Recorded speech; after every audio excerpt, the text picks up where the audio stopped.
It began on a warm June evening in 2015, inside Emanuel African Methodist Episcopal Church in Charleston, South Carolina. A Bible study group gathered as they had for generations. In a sanctuary that had survived slavery, civil war, segregation, and centuries of violence against Black Americans. The church was more than a place of worship. It was a symbol of endurance. It was a living monument to the fight for freedom. Into that sacred space walked a young man, who had been welcomed in like any other visitor. He sat quietly among them for nearly an hour. Then, without warning, he opened fire. 9 parishioners were killed, including the church's pastor, Reverend Clementa Pinckney, a state senator and a voice for justice throughout the South. The horror of the attack reverberated across the country and around the world. It was immediately clear that this was not only a mass shooting but a racially motivated act of terror. As investigators searched the shooter's past, they uncovered a trail of online writings, photographs, and statements steeped in white supremacist ideology. He had targeted the church deliberately because of its historic role in Black resistance. The attack was designed to spark racial division, a modern attempt to ignite the kind of hatred that shaped some of America's darkest chapters. Federal authorities stepped in quickly. The Department of Justice charged the shooter with 33 federal counts, including hate crimes resulting in death. This case marked one of the most significant uses of the federal hate crime statute since it had been strengthened. In 2009, prosecutors argued that the attack was not only an act of murder, but an assault on the fundamental right to worship without fear, and an attempt to terrorize an entire community.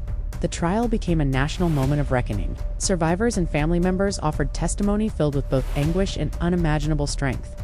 They spoke of loved ones who had dedicated their lives to service, faith, and community. They spoke of the pain of losing them in a place that was supposed to be safe, but they also spoke of forgiveness. Echoing the remarkable moment just days after the attack, when victims' families told the shooter they forgave him, that moment stunned the world. It did not ease the grief, but it revealed the depth of their faith and their resilience. The shooter represented himself in court during the sentencing phase, a decision that further exposed his lack of remorse. The federal jury returned a unanimous verdict: death. It was the first time in modern history that the United States had sentenced someone to death for committing a federal hate crime.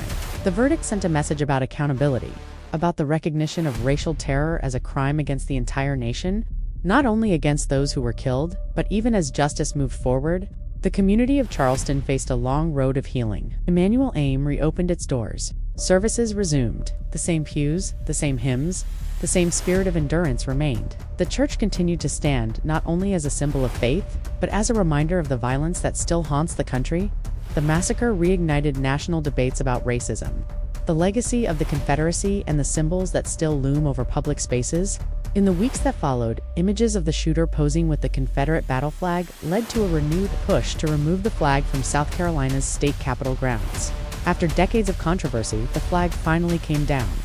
Outside the courtroom, across Charleston, across the country, the voices of the 9 victims continued to echo through memorials, marches, and candlelight vigils. Their names were remembered not only in sorrow but in defiance. They became symbols of the fight against violent extremism and the struggle to protect every place of worship from hate. The federal hate crime prosecution of the Charleston church shooter remains one of the most consequential in American history. It showed the power of the law to confront racial violence even as the deeper work of confronting racism itself continues. And it left behind a story that is still painful to revisit, yet essential to remember because Emanuel AME has stood for more than 200 years, surviving every attempt to silence the people who worship there, and after June 2015, it still stands.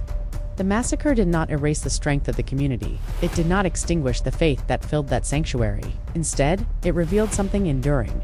Hate can take lives, but it cannot defeat a people rooted in hope.